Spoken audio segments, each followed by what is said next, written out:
Saludos amigos, buenas noches. Una vez más llegamos hasta sus hogares en ocasión de presentarles su programa El Pueblo Cuestiona, como todos los domingos a las 8 de la noche. Hoy tenemos un gran invitado, porque realmente él merece que se le llame así, un gran invitado. Hablamos del ingeniero don Osiris de León, una reconocida figura, querida y respetada por la mayoría del pueblo dominicano. Y lo digo así porque lo he podido experimentar. Me honro con su amistad. Es un gran ser humano, parte de su profesionalidad.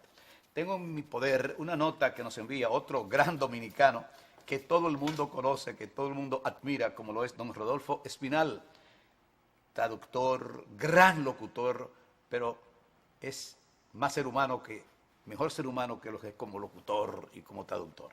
De manera que estoy comprometido a leer esta nota que nos envía. Director internacional de Clubes de Leones exhorta a comunicadores a formar parte de esta organización mundial.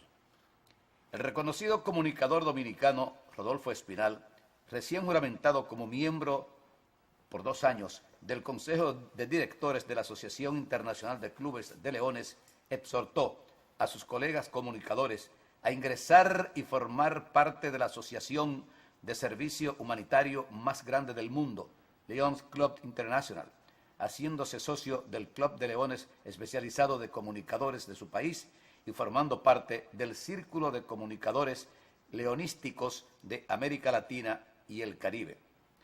El Club de Leones especializado de comunicadores es un club especial integrado solo por personas que se dedican a las comunicaciones, periodistas, locutores, comentaristas, anfitriones de programas de radio y televisión, columnistas, articulistas, directores de medios, jefes de redacción, especialistas en medio cibernético y otras cosas más, para que dentro del primer trimestre del año leonístico, que se inició el pasado 1 de julio, con la colaboración de los coordinadores de clubes especializados y los encargados de membresía de los diferentes distritos, ayuden a los gobernadores distritales de turno a formar por lo menos un club especializado de comunicadores por el distrito.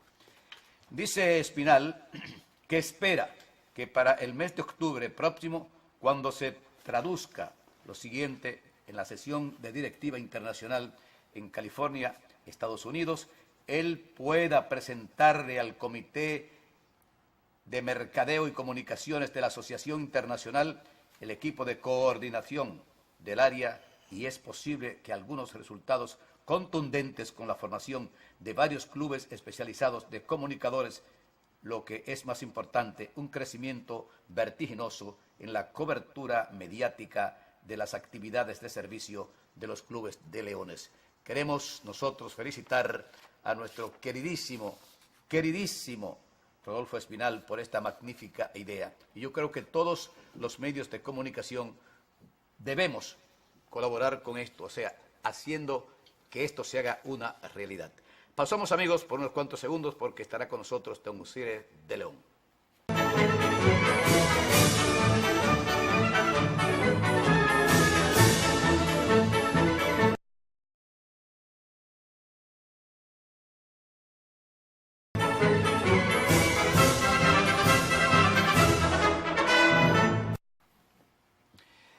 Bien, amigos, iniciamos El Pueblo Cuestiona con la honradora presencia de don Osiris de León, una reconocida figura en nuestro país que ya no necesita presentación porque la mayoría del pueblo dominicano lo conoce, la mayoría del pueblo dominicano lo respeta y lo admira. Y yo digo esto porque es de los dominicanos que no abre su boca para ofender, para agredir, sino para orientar, para educar al pueblo dominicano. Sabe usar los medios de comunicación, cosa que no todos los que estamos en estos menesteres lo hacemos. Don Osiris, este es su programa y quisiéramos nosotros hurgar de usted qué va a pasar en Hawái con el anunciado ciclón que, según se dice, pudiera ser devastador. Mire, don Ercilio, en primer lugar, gracias inmensas por esas hermosas palabras de presentación. Usted la merece ¿verdad? y más. No, realmente no me la merezco, pero aspiro a merecerlas algún día, así es que gracias inmensas de alma y de corazón, en nombre mío y en nombre de toda mi familia. Mire, en Hawái hemos tenido una situación muy particular en la presente semana, porque hemos tenido un huracán moviéndose en el Océano Pacífico en ruta este-oeste. Ha pasado por la ¿Este-oeste? Sí, porque allá en el Pacífico se mueven este-oeste. Aquí en el Atlántico se mueven desde el este hacia el oeste. Entonces, aquí estamos hablando de un huracán que se ha estado moviendo a todo lo largo de una franja tropical, ha estado pasando al sur de la zona de Hilo, que es la isla principal, la isla grande, donde está el volcán Kilauea, ha pasado al sur, ha dejado este viernes muchas inundaciones en la zona costera de Hilo, donde está el pueblito de Hilo, cerca del aeropuerto, donde están los hoteles, los Trisor, ahí hay muchas inundaciones. Sigue moviéndose hacia el noroeste y ya para este viernes en la mañana se estaba moviendo en ruta sur-norte, acercándose a la zona del extremo occidental de Hawái, que es donde tenemos a Pearl Harbor, ahí en Honolulu. Quiere decir que, como es un huracán que ha estado entre categoría 3, categoría 2, se esperan muchos daños, sobre todo muchas inundaciones por el oleaje normal. Recordemos, don Ercilio, que Hawái es un conjunto de islas volcánicas que han ido creciendo a partir de la lava que sale por ese conjunto de volcanes. Allí, entonces, todas las islas son muy recientes y entonces hay territorios costeros que son muy planos y cuando la fuerza del viento golpea sobre la superficie del agua, genera una marejada anormal que entra a largas distancias tierra adentro y produce mucho daño. Pero sobre todo hay un tema importante y es que la construcción en Hawái no es como la construcción en República Dominicana. En República Dominicana desde los años 70 se multiplicó mucho la construcción en concreto y fuimos dejando de lado aquella construcción de cana, de yagua, de zinc. Y pasamos al concreto. Es muy difícil ya que usted vea que alguien techa su casa con zinc. La yagua prácticamente descartado, salvo en algunas pequeñas comunidades rurales muy apartadas. Y la cana, alguna gente lo hacen, digamos, por un tema climático para disfrutar una enramada. Pero todo el que va a construir lo primero que hace es poner un techo de concreto porque resiste el llamado viento. plato. El plato, ese mismo plato. En Hawái no abunda eso. ¿Qué abunda ya en Hawái? Mire, yo estuve en junio en Hawái, final de junio, principio de julio, allí porque fui a ver el área del volcán Kilauea. Y le puedo decir que sobrevolé la isla en helicóptero y allí domina mucho el techo de zinc pintado de verde para hacerlo compatible con el bosque. Como allí llueve mucho, allí caen más de 3.500 milímetros de lluvia por cada metro cuadrado. Llueve mucho en Hawái. Eso hace que el bosque crezca mucho encima de esa roca volcánica prácticamente desnuda, cosa que no es común, salvo por este efecto particular de la mucha lluvia que cae. Entonces, ¿qué ocurre? Que como estos territorios tienen muchas áreas planas, entonces no hay sistemas montañosos muy altos que bloqueen el viento y eso permite que entonces el viento entre de manera directa, golpea esas viviendas que tienen techo de zinc y provoque mucho daño. Pero lamentablemente las fuerzas de la naturaleza son así, actúan en cualquier momento en algún punto del planeta Tierra y tienen gran capacidad de producir mucho daño. Por eso yo siempre he sido partidario de que en los territorios que pueden ser afectados por huracanes, tengamos viviendas resistentes a cargas de viento de hasta 300 y 350 kilómetros por hora. Y que en las zonas que tienen riesgo sísmico, y Hawái también tiene riesgo sísmico, pues que tengamos estructuras capaces de resistir terremotos de magnitud hasta 8 en la escala de Richter. Porque si algo debe hacer el ser humano, don Ercilio, en este siglo XXI, es utilizar la ciencia y la tecnología para poder enfrentar exitosamente cualquier fenómeno de la naturaleza. Aunque los reformistas tienen miedo de decirlo, o vergüenza, no sé, yo puedo decir que justamente esa política de techo, de concreto, el de plato, como usted dice, que así que le llama el dominicano. El plato. Eso, estoy poniendo el plato. Eso lo inició el doctor Joaquín Balaguer en 1970, Así es. en su campaña o en su política, que se quiso desmeditar con eso que Varilla y cemento no se come. Se cemento. Lo he recordado en la presente semana a un par de personas. Varilla y cemento no se come, sin embargo, embargo, me han dicho que les da vergüenza recordar que aquí se quiso estigmatizar al sector construcción. Claro. Pero que los primeros que debían hacer causa común, elogiando eso que hizo el doctor Balaguer, son los reformistas. Y no lo hacen. Claro. ¿Tienen miedo o vergüenza? Yo creo que es lo segundo. Yo creo que aquí mucha gente se dejó impresionar por la oposición de ese momento, que quería decir... Era muy agresiva. Claro, que quería decir en los medios de comunicación que todo lo que Balaguer hacía era pecaminoso. Sí. Y yo era de los que decía en ese entonces, don Ercilio, y qué bueno que usted trae el tema a la mesa, que el tiempo se encargaría de darle la razón a Joaquín Balaguer. Usted no escucha a un solo reformista, y yo lo emplazo a que lo digan, un solo reformista no he escuchado elogiando esos parques que construyó el doctor Joaquín Balaguer, esos grandes pulmones. Mirador del Sur, Mirador del Este, Mirador del Norte. ¿Sabe los Cinturón verde de los Santo millones Domingo? De dominicanos y dominicanas que van allí todas las tardes, todas las mañanas, a disfrutar de esos pulmones que construyó el doctor Joaquín Balaguer, los tres, sobre todo en el Distrito Nacional? ¿Y por qué usted tiene agua en Santo Domingo si no fue por la presa de Valdesia que la construyó Joaquín Balaguer, la presa de Higüey, la presa de Aguacate y el acueducto Valdesia-Santo Domingo? ¿Por qué tiene agua Santiago de los Caballeros si no es por la presa de Tavera, que está ahí al lado de la presa de Bao, y desde ahí sale agua para Santiago y para Moca? Toda el agua que llega cada día a la ciudad de Santiago de los Caballeros sale de la presa de Tavera. Si no tuviéramos la presa de Tavera, y usted puede tener la seguridad de que Santiago tendría menos de la mitad de la población que tiene hoy día, porque mucha gente habría migrado desde Santiago hacia Santo Domingo por la falta de agua en Santiago. Yo siempre digo esto. Una vez voy a visitar al director del INDRI, que era el señor Rodríguez. Augusto Rodríguez Gallar. No, Frank Rodríguez. Frank Rodríguez. Voy a verlo para una entrevista, coordinar una entrevista. Mientras me recibía, me puse a ver todas aquellas grandes fotos de las presas, represas. Sí. Él sale, era muy jocoso, muy cosa.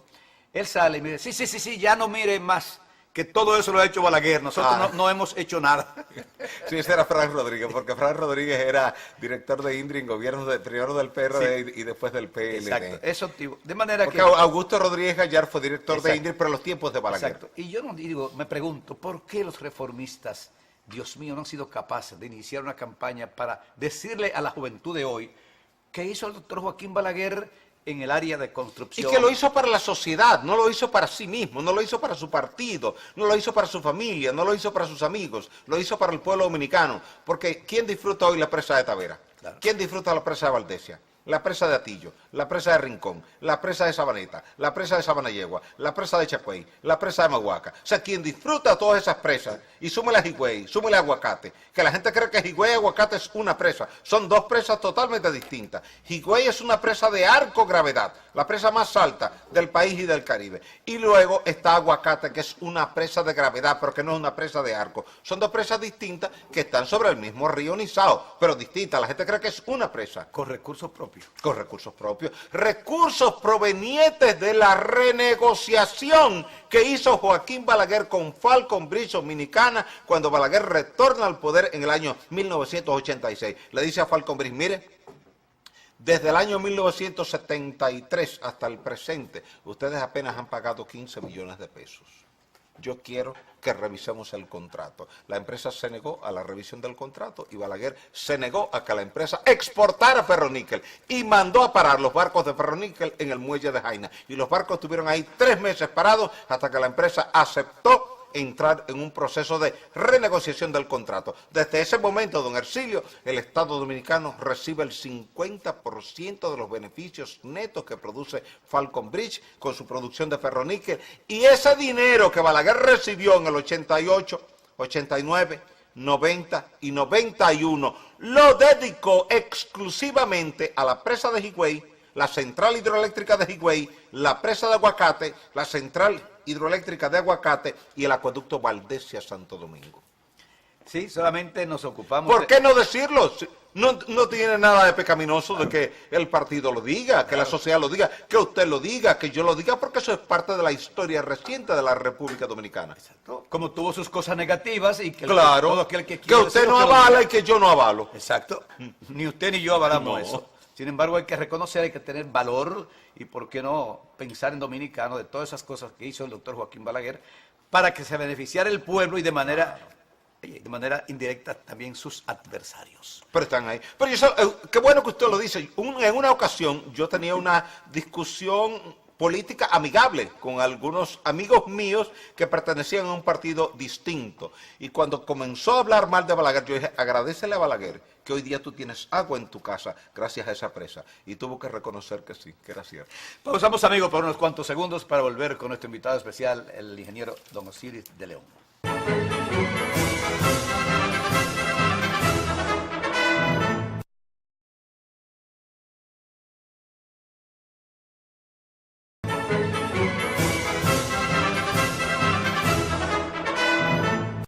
Continuamos, amigos, con don Osiris de León en este su programa El Pueblo Cuestiona, su programa de él también, El Pueblo Cuestiona.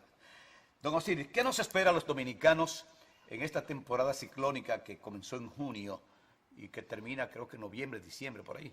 ¿Qué nos espera usted que siempre tiene un pronóstico adelantado a todo el mundo? Mire, nos esperan dos cosas. Usted sabe que el mes crítico de los huracanes Septiembre. aquí en República Dominicana es el mes de septiembre. Si usted pasa a revista, San Zenón vino en septiembre, David vino 31 de agosto, 1 de septiembre. Durante esos 2 días... No fue el 3 de septiembre. Sí, en septiembre. Y George vino 22 de septiembre. Quiere decir que nuestros periodos críticos de huracanes, acá los huracanes que han... Y Flora fue en septiembre también. Sí. Todos los daños nuestros han sido siempre en septiembre. Septiembre es... ¿Por qué en septiembre? Porque en septiembre es cuando las aguas del océano Atlántico están más calientes. Wow. Y al estar más calientes producen mayor cantidad de vapor de agua. Y eso es lo que produce la convectividad. Porque cuando usted tiene mucho vapor de agua caliente, que pesa poco, es ligero, tiende a subir, y el aire frío que está arriba en los niveles altos de la troposfera tiende a bajar y genera convectividad, genera rotación. Y esa rotación, en la medida que va recibiendo más vapor de agua en la superficie del mar, se va fortaleciendo, el campo nuboso se va ampliando, y entonces esa fuerza es lo que termina llevándolo de depresión tropical a tormenta tropical, y de tormenta tropical a huracán. Siempre que la fuerza del viento máximo sostenido llegue a 119 kilómetros por hora, ya usted lo entra en huracán categoría 1. Y si hay mucho vapor de agua, porque hay mucho calor en ese verano y fortalece ese fenómeno, entonces eso combinado con la disminución de la presión barométrica hace que el huracán se fortalezca. Siempre que la presión barométrica en el centro de un fenómeno convectivo baja, el fenómeno se fortalece. Y siempre que la presión barométrica sube, el fenómeno se debilita. Entonces, septiembre es el mes donde se dan las mejores condiciones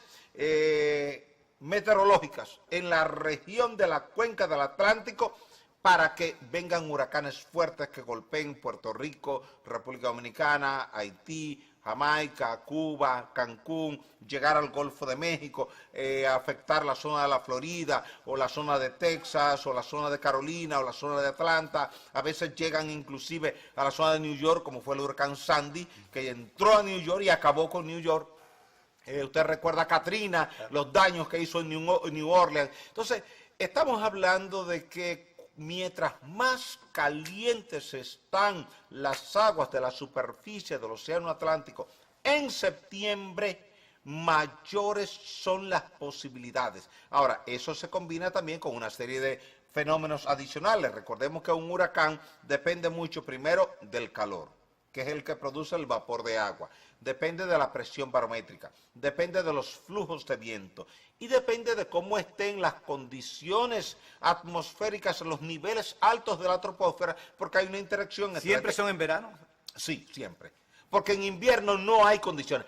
El mar necesita estar por encima de 27.5 grados centígrados para que se produzca mucho vapor de agua que genere la etapa inicial de una convectividad ciclónica. De lo contrario no se forma. Por eso usted ve que es muy difícil, pero no imposible, que en diciembre se formen huracanes o enero. Hemos tenido huracanes en diciembre, hemos tenido huracanes en enero, pero no es lo común. Si usted chequea el histograma de los huracanes en el Atlántico, usted va a ver que el pico se genera en septiembre. Quiere decir que como vamos a comenzar el mes de septiembre, en los próximos días, debemos estar muy alertas a esta situación. Es muy posible que tengamos algunos fenómenos que puedan estar afectando Puerto Rico, República Dominicana, Haití, Cuba, Jamaica, la península de Cancún, ahí la zona de Quintana Roo, la península de la Florida también, que le queda inmediatamente al norte, y algunos estados del Golfo de México. Pero me preocupa el hecho de que no estemos en capacidad de aprovechar el agua que venga acompañando a los campos nubosos de tormentas o huracanes que podamos tener en septiembre y octubre, porque para finales de año, don Hercilio, vamos a tener una dura sequía. Y para principios del próximo año, de este año 2018 y para principios del año 2019 vamos a tener una aguda sequía, lo que quiere decir que nosotros debemos comenzar a prepararnos desde ahora. Lo que hacía su abuela cuando se esperaba que había sequía, que buscaba cuántas latas de aceite podía conseguir para llenarla de agua y tener reserva de agua en su casa. Eso tenemos que hacerlo hoy día con las presas, con las cisternas, con los tinacos, con las lagunas, construir pozos, porque desde ahora tenemos que prepararnos para una sequía fuerte que nos va a golpear a final de año 2018 y a principios del año 2019. Lo que nos obliga a nosotros y a todo aquel que de una manera u otra tenga algún medio de comunicación o que sea una persona consciente a economizar el agua. Economizar el agua. No hay por qué bañarse durante media hora bajo la ducha. Usted puede bañarse en minuto y medio, en 90 segundos. Los primeros 30 segundos para humedecer el cuerpo, cerrar la llave, enjabonarse, luego que se enjabona y se restrega el cuerpo, abrir la llave otra vez 60 segundos, retirar todo el jabón, cerrar la llave y ya entrar en el proceso de secado del cuerpo. A lo Hercilio que lo hace velozmente. Bueno, en el caso específico de los terremotos, escuché ayer, hace 2 días, en la Z, a Rosendo, hablar de un posible gran terremoto, del famoso gran terremoto que se viene anunciando para San Francisco, en California.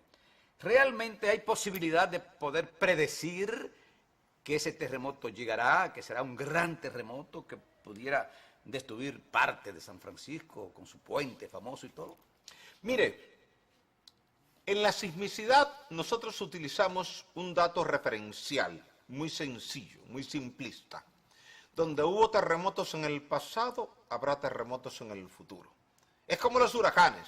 Usted ve que los huracanes se mueven cada año por la misma ruta, que es donde están las condiciones de temperatura, de presión y de flujos de viento. Eso pasa con los terremotos. Los terremotos se producen a lo largo de las fallas sísmicamente activas. Las fallas, esas roturas de la corteza terrestre que se están moviendo y donde la roca se traba, se pliega, pero como sigue empujando, llega un momento en que la roca se rompe y es el momento en que se produce el terremoto. Entonces, primero vemos dónde han ocurrido terremotos en el pasado, dentro de esa carta sismológica universal que se concentra todo a lo largo de los ejes de fallas. Y, además de eso, entonces vemos qué tiempo hace que no se produce un gran terremoto en la zona para estimar qué cantidad de energía elástica hay acumulada allí, qué tan cerca de la rotura. Muy sencillo, para que la gente lo entienda. Usted coge su reglita de madera, la que usted usaba en la escuela primaria, claro, que era una reglita de madera que tenía un pie, 12 pulgadas, y usted a veces comenzaba, y todos los números, y usted comenzaba a doblar esa reglita, y llegaba un momento que alguien le decía, no la dobles más que se va a romper. Claro. Porque ya usted estaba próximo al límite de rotura. Eso pasa con la roca. Las 2 puntas. Sí, se partía. Entonces, eso pasa con la roca. llega un momento en que una placa tectónica ha empujado tanto, tanto y tanto a la placa que le queda vecina, que ha plegado tanto y tanto y tanto a la roca, que ya la roca está al punto de la rotura. Y es donde el científico de la geología, de la sismicidad, te dice, esa zona está a punto de romper. Y romper significa un terremoto. Porque el terremoto no es más que el proceso de liberación de energía cuando rompió la roca. Así como cuando su reglita en la escuela rompía, usted oía un sonido, ¡cran! Ese sonido es una onda sonora que se ha producido cuando las moléculas se han roto. Eso pasa en la corteza terrestre. Cuando se parte en esa roca, libera ondas de compresión y ondas de corte, que es lo que usted siente en su casa o en su oficina como una sacudida. El suelo se ha movido. Es el evento sísmico. Ahora bien, cuando usted ve que una zona de la corteza terrestre, como California, tiene muchos años que no tiene un gran terremoto en una franja determinada, entonces esa zona entra en alerta roja porque tiene tanta energía acumulada que en cualquier momento puede romper. Es cuestión de definir cuándo y a qué hora, es decir, qué día y a qué hora. Todavía no hay instalado un equipo predictivo que le pueda permitir a usted calcular con exactitud día y hora, pero en el futuro se podrá, porque en el futuro podremos instalar micromagnetómetros, y un micromagnetómetro es capaz de detectar cambios pequeños que se producen en el campo electromagnético del planeta Tierra, siempre que una zona sísmicamente activa está en proceso primario de rotura, hay una fricción excesiva de los silicatos que integran las rocas que están en esa corteza terrestre. Y esa fricción por rotura de los silicatos genera un campo piezoeléctrico que se convierte en un campo electromagnético que interfiere, le produce una especie de ruido al campo electromagnético natural del planeta Tierra. Y si usted tiene micromagnetómetros instalados a lo largo de esas fallas sísmicamente activas, usted puede identificar la perturbación que se está produciendo en ese campo electromagnético. ¿Qué es lo que hace el cerebro de cada animal prehistórico que no evolucionó a la inteligencia, sino que siguió con su cerebro límbico primitivo? Usted y yo no somos capaces de decodificar esa señal porque usted y yo tenemos un cerebro evolucionado que ha pasado al córtex, a la parte de la inteligencia, del razonamiento, del entendimiento.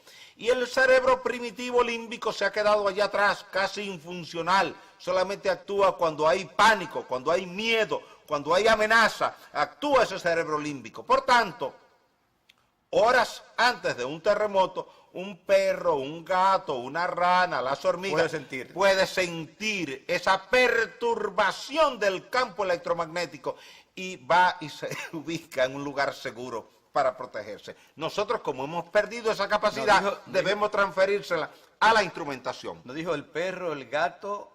Las hormigas, las ranas, las cucarachas también. Entonces, las aves, el oso. Cuando el terremoto de China en el año 88, los osos panda que estaban ahí en la zona de visita de turistas entraron en pánico todos y nadie sabía por qué y no se tranquilizaban, aunque venían los entrenadores que trabajan con ellos, no se tranquilizaban. Minutos después vino el terremoto y eso se ha visto, por ejemplo, en los Estados Unidos.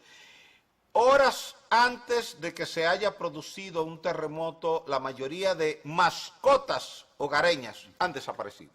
¿Ah, sí? Y nadie sabía por qué, buscando refugio, evidentemente buscando refugio. Es muy difícil que en un terremoto usted encuentre, salvo que haya estado enjaulado, atrapado, perros atrapados, gatos atrapados, porque tan pronto ellos sienten eso, se ponen en lugar de protección. Yo le puedo decir, por ejemplo, en casa hay un gato y ese animalito, desde que percibe la primera señal del trueno, se va y se coloca en un lugar de refugio. Antes de. Sí, lo percibe inmediatamente. Y usted oye después el trueno. O sea, cuando usted ve que sale corriendo a toda velocidad y se coloca en el lugar que entiende el animalito que está más protegido, es porque hay situaciones de ese tipo. Aún siendo, por ejemplo, el rayo, como se llama, primero que el trueno. Sí, el rayo es primero que el trueno. Que la gente ignora Sí, eso. claro, porque el rayo es el destello luminoso, Claro. y la luz viaja a 300 millones de metros por segundo, mientras que el sonido viaja apenas a 340 metros por segundo. La luz del rayo viaja 1 millón de veces más rápido que el sonido, y por eso usted ve primero el destello y minutos después usted escucha el ruido del trueno. Que por lo regular muchas veces a gran distancia que se produce el rayo. De cuando usted ve Si el usted relámpago. escucha el trueno, usted está dentro de la zona de impacto del rayo. Si usted escucha el trueno. Está dentro de la zona de impacto del rayo. Bien, por eso hay que hablar con los que saben, y por eso para nosotros, para el Sirio Veloz, es un honor tener a un Osiris de León, porque nos da tantos datos que ignoramos. Y justamente los medios de comunicación, parte de su función es educar. Mire, orientar. aquí muere mucha gente anualmente por impacto de rayo. No se documenta todo en la televisión, pero si usted se va a las zonas arroceras de Angelina, Cotuí, Cebico, todo ese Bajo Yuna, anualmente muere mucha gente ¿Existe por algún impacto de árbol rayo. que diríamos tenga la misión de atraer el rayo? La palma, La palma. ¿Y por qué? el pino, porque el efecto punta. el efecto punta. El rayo busca siempre el efecto punta. Su abuela no cosía cuando escuchaba tormenta. Y tenía razón y nadie sabía por qué. ¿Por qué? Porque en la antigüedad las abuelas decían que no se podía ni bordar, ni tejer, Por la ni aguja. coser. Por la aguja. Por la aguja. Porque la aguja trae el rayo. No me digas. Sí, la aguja trae el rayo. Y es verdad que los espejos. No, el espejo no, pero cualquier objeto metálico puntiagudo o cualquier árbol puntiagudo atrae el rayo. Está contraindicado que usted se coloque debajo de un árbol cuando hay una tormenta, porque los rayos terminan cayendo casi todos encima de los árboles por el efecto punta. Por eso usted ve que el pararrayo es una punta metálica colocada allá arriba en un poste con un cable que es la línea de conducción a tierra para que lleve toda esa energía a tierra y no haga daño a nadie. Bien, pausamos, amigos, por unos cuantos segundos. Esta cátedra que siempre nos da Osiris de León, pues volverá en unos segundos.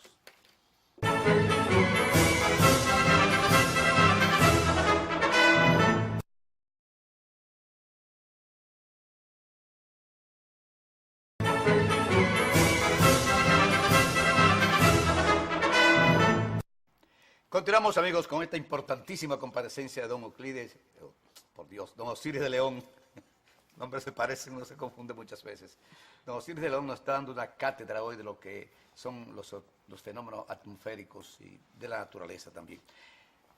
Hace unos días tembló la tierra en Venezuela. Así es. Terremoto de 7 punto algo. No 7.3. 7.3. Pero no hubo daños, diríamos. No. No hubo muerto, no hubo herido, nada de esas cosas. No. ¿A qué atribuye usted eso? Cuando en otros tiempos, en otros lugares, se ha producido de 6, de 7 y han sido muchos los muertos. Pregúntelo en voz alta, porque ese tema hay que tratarlo en voz alta. Porque eso desmonta muchos mitos. Hay mucha gente que tiene la creencia que lo que daña fundamentalmente el momento de un terremoto es la magnitud del terremoto. Y no no es así. necesariamente. Fíjese que en Puerto Príncipe, el 12 de enero del año 2010, usted tuvo un terremoto de magnitud 7. Mucho menor energía que la que se ha liberado ahora en Venezuela. Y hubo 316.000 muertos, 350.000 heridos y 400.000 edificaciones colapsadas, incluyendo 5.000 escuelas. ¿Por qué no ocurre esto en Venezuela con un terremoto que ha liberado mayor cantidad de energía? Pues por una razón muy sencilla. La zona donde se produjo el terremoto, que es la zona este, en el estado de Sucre, a mitad de camino entre Isla Margarita y Trinidad y Tobago, es todo roca ígnea, roca volcánica. La roca permite que la onda sísmica de corte, que es la onda que lleva el 70% de la energía elástica capaz de dañar los edificios, viaja rápido. Cuando viaja rápido, no puede amplificarse porque va rápido. toda la energía la está consumiendo en velocidad. ¿Cuándo es que el terremoto hace daño? Cuando la onda se frena, cuando la onda viaja lentamente, porque para mantener el balance de energía ahora tiene que amplificarse. Es decir, es como un pedazo de hilo que usted tiene. Si usted lo extiende, usted lo tiene de manera lineal, ¿verdad? Y va lejos. Ahora, si usted lo va acercando, digamos que usted tiene un pedazo de goma y lo va acercando, se pliega. No se rompe, se pliega. Eso mismo hace la onda. Usted, mientras más extendida tiene la onda, menos daño produce a las estructuras civiles. ¿Y cuándo es que esa onda está más extendida? Cuando viaja a mayor velocidad.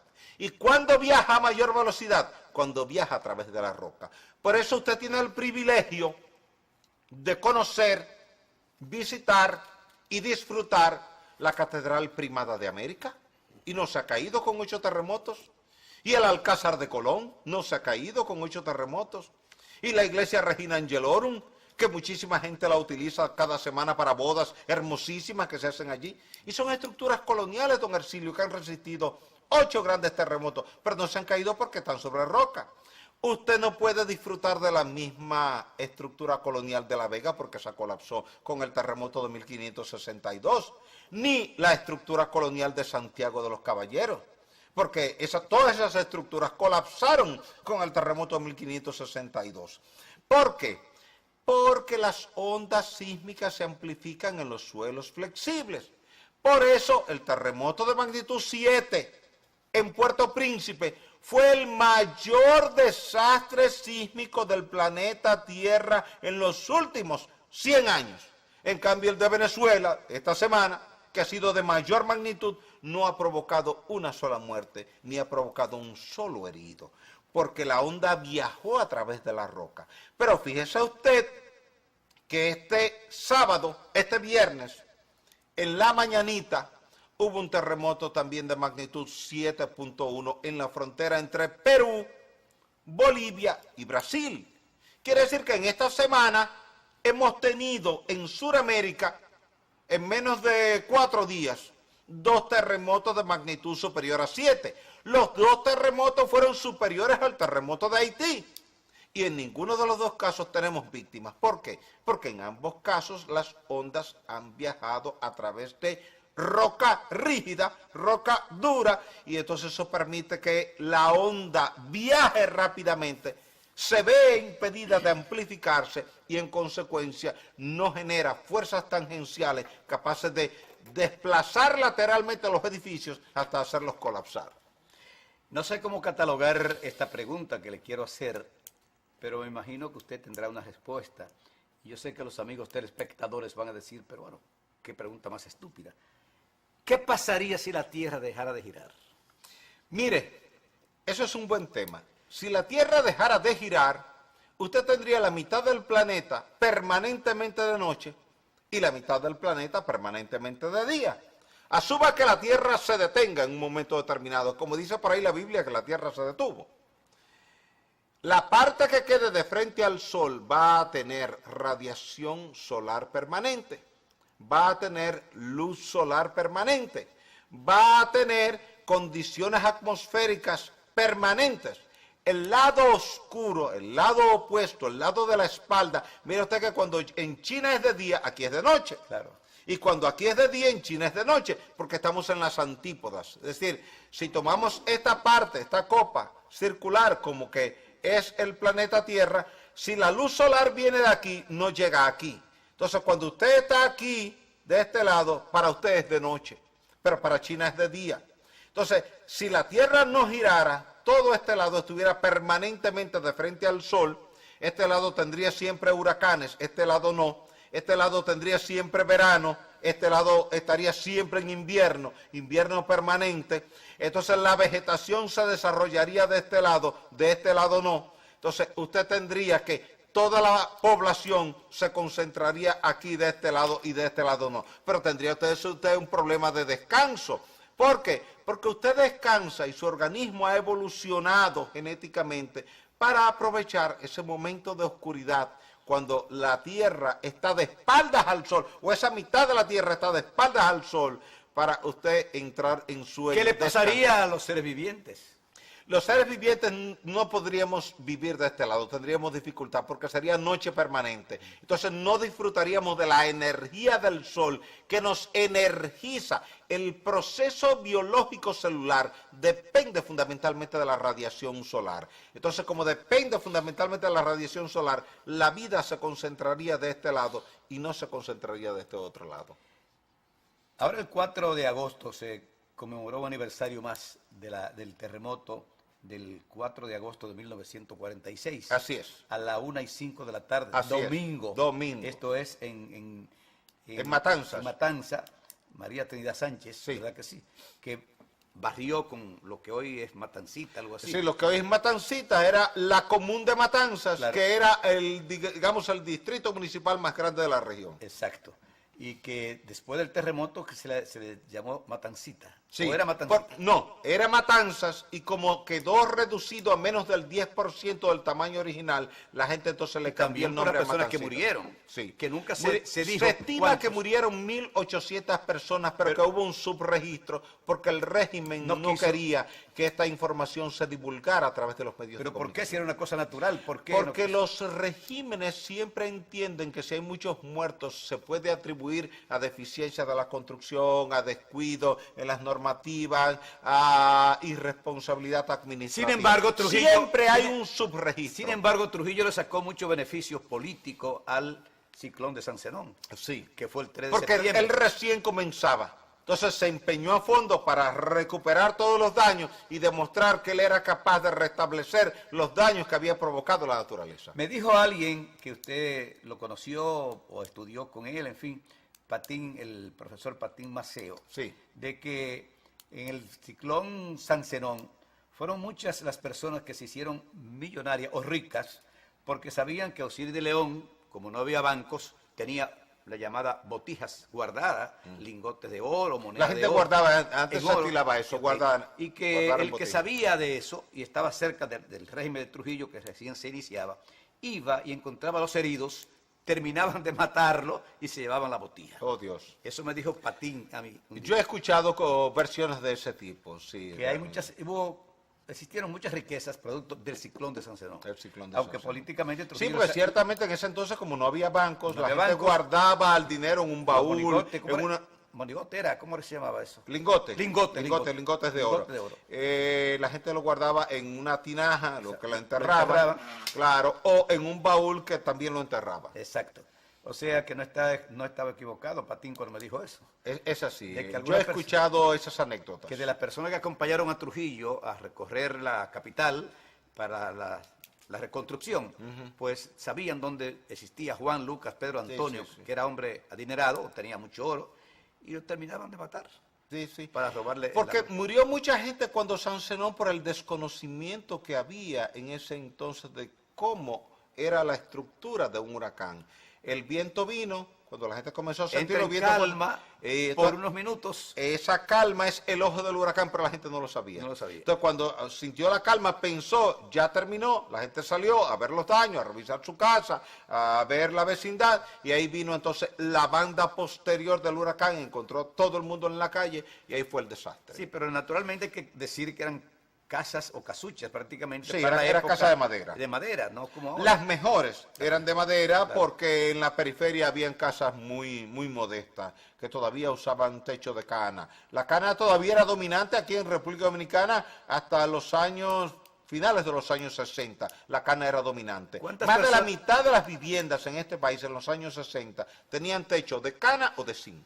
¿Cuántas personas, sobre todo aquí en la capital y en los pueblos, ignoran de lo que es la cana? Sí. La palma cana, La palma una cana. palmácea que la gente baila. Bueno, Punta Cana viene de ahí, Claro. porque es una zona de mucha palma cana. Que sirve para techar. casas. Y había que estar muy bien entrenado para colocar ese tipo de techos. No todo el mundo. Eran especialistas. Especialistas porque que me dicen, había, solo existen en el Cibao. Sí, era un proceso de colocación y aquello quedaba impecable, que desde dentro era una obra de arte. Una obra de arte. Por dentro era una obra de arte. Usted veía una casa techada de cana, una enramada techada de cana, y por dentro era una obra de arte. Porque no podían colgar las hojitas de la cana. Creo que el típico bonado anterior, no sé. Sí, el anterior era de cana. Era de cana. Era de cana. Bueno, mensaje final al pueblo dominicano, pero algo que realmente sirva de aliento, de alegría, de paz, de tranquilidad al pueblo. Bueno, le diría al pueblo dominicano que cada día debemos ser más respetuosos de los demás. Yo creo que estamos perdiendo, don Hercilio, el respeto a los demás y siempre queremos desmeritar, descalificar, insultar, injuriar al que no piensa igual que nosotros, al que es de una religión distinta a la de nosotros, al que es de un equipo deportivo distinto al de nosotros o al que es de un partido político distinto al de nosotros. Yo creo que la sociedad dominicana tiene que traer un proceso de armonía, de convivencia, de reflexión y entender que el hecho de que usted piense distinto a mí no significa que usted esté equivocado. A lo mejor el equivocado puedo ser yo. Gente que criticó a Balaguer en los años 70 y después en los años 80, hoy día reconoce que el equivocado no era Balaguer, sino él. Entonces, esas posibilidades existen. Los judíos se equivocaron cuando crucificaron a Jesús y tiempo después fue que reconocieron el gran error que habían cometido. Y decir algo muy lamentable, que la familia, que es la primera célula de la sociedad, ha ido desapareciendo. Ya lo que existen son casas con gente dentro, pero no hogares, lo que usted y yo conocimos, donde usted y yo nos criamos. Y esto es muy lamentable, y de ahí salen todos los crímenes, todas las atrocidades que se cometen a diario en República Dominicana y en la mayoría de los países del continente. Amigos telespectadores de República Dominicana y del exterior, acabaron de escuchar El Pueblo Cuestiona. Hoy nos honró con su presencia ese gran dominicano, y no lo hago en ánimo de halagarlo. Él no necesita lisonja, y mucho menos nosotros. No usamos eso a no ser reconocer las cualidades, las condiciones de un ser humano que como él se ha entregado en cuerpo y alma a servirle al pueblo dominicano, sobre todo en momentos difíciles, cuando se avecina un fenómeno, cuando se produce una tragedia, pues ahí está Osiris de León. Mi mujer dice, llámate a Osiris a ver qué dice. Gracias. Será pues hasta la próxima. Hercilio Veloz estuvo con ustedes. Gracias, profesor. Gracias, don Hercilio.